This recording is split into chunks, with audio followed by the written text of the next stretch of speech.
মধ্যপ্রাচ্যের টান টান উত্তেজনার মধ্যেই হঠাৎ দেখা যাচ্ছে কূটনৈতিক পরিবর্তনের ইঙ্গিত।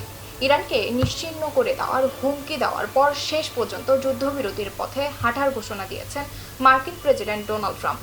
তার এই ঘোষণার পরই ইসরায়েলও সম্ভাব্য 2 সপ্তাহের যুদ্ধবিরতিতে সম্মতি দিয়েছে বলে আন্তর্জাতিক গণমাধ্যমে খবর প্রকাশিত হয়েছে। যদিও এখনো কোনো আনুষ্ঠানিক যৌথ ঘোষণা আসেনি, তবুও কূটনৈতিক মহলে এটিকে গুরুত্বপূর্ণ অগ্রগতি হিসেবে দেখা হচ্ছে। বিশেষ করে হরমুজ প্রণালীকে ঘিরে শর্ত সাপেক্ষ এই সমঝোতা পরিস্থিতিকে আরও সংবেদনশীল করে তুলেছে। আর আনুষ্ঠানিক ঘোষণা না আসা পর্যন্ত অনিশ্চয়তাও কাটছে না। বিস্তারিত থাকছে ডেস্ক রিপোর্টে। দীর্ঘ প্রায় 40 দিনের রক্তক্ষয়ী সংঘর্ষের পর মধ্যপ্রাচ্যের ভূরাজনীতিতে নতুন মোড় নিয়েছে। যুক্তরাষ্ট্রের প্রেসিডেন্ট ডোনাল্ড ট্রাম্পের সাময়িক যুদ্ধবিরতির ঘোষণার পর ইরান এই পরিস্থিতিকে নিজেদের ঐতিহাসিক বিজয় হিসেবে দাবি করছে। তেহরানের মতে যুক্তরাষ্ট্র শেষ পর্যন্ত তাদের দেওয়া কঠোর শর্ত মেনে নিতে বাধ্য হয়েছে, যা এই অঞ্চলে মার্কিন ও ইসরায়েলি প্রভাবের অবসানের ইঙ্গিত বহন করে। গতকাল মঙ্গলবার ট্রাম্প 2 সপ্তাহের জন্য ইরানের সামরিক হামলা স্থগিত রাখার ঘোষণা দেন। এই ঘোষণার পরপরই ইরান তাদের প্রতিক্রিয়ায় যুদ্ধবিরতিকে নিজেদের কূটনৈতিক ও সামরিক সাফল্য হিসেবে উল্লেখ করে। তাদের দাবি, দীর্ঘ সংঘর্ষের পর যুক্তরাষ্ট্র ও তার মিত্ররা ইরানের চাপের মুখে পিছু হটতে বাধ্য হয়েছে। ইরানের জাতীয় নিরাপত্তা কাউন্সিল এক বিবৃতিতে জানিয়েছে, শত্রুপক্ষ স্পষ্টভাবে পরাজিত হয়েছে এবং এখন তাদের সামনে ইরানের শর্ত মেনে নেওয়া ছাড়া আর কোনো বিকল্প নেই।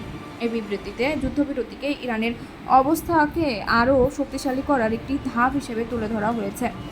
বিবৃতিতে আরও বলা হয় যুক্তরাষ্ট্র ইরান 10 দফা প্রস্তাব মেনে নিতে বাধ্য হয়েছে বলে তেহরান দাবি করেছে। এই প্রস্তাবের মধ্যে রয়েছে ইরানের বিরুদ্ধে ভবিষ্যতে আর কোনো অগ্রাসন না চালানো, হরমুজ প্রণালীকে ইরানের নিয়ন্ত্রণ বজায় রাখা এবং পারমাণবিক সমৃদ্ধকরণ কর্মসূচি থেকে স্বীকৃতি দেওয়া। এছাড়া প্রস্তাব সব ধরনের নিষেধাজ্ঞা প্রত্যাহার, জাতিসংঘ নিরাপত্তা পরিষদের প্রাসঙ্গিক প্রস্তাব বাতিল, ইরানকে ক্ষতিপূরণ প্রদান এবং অঞ্চল থেকে মার্কিন সেনা প্রত্যাহারের মতো বিষয়ও অন্তর্ভুক্ত রয়েছে।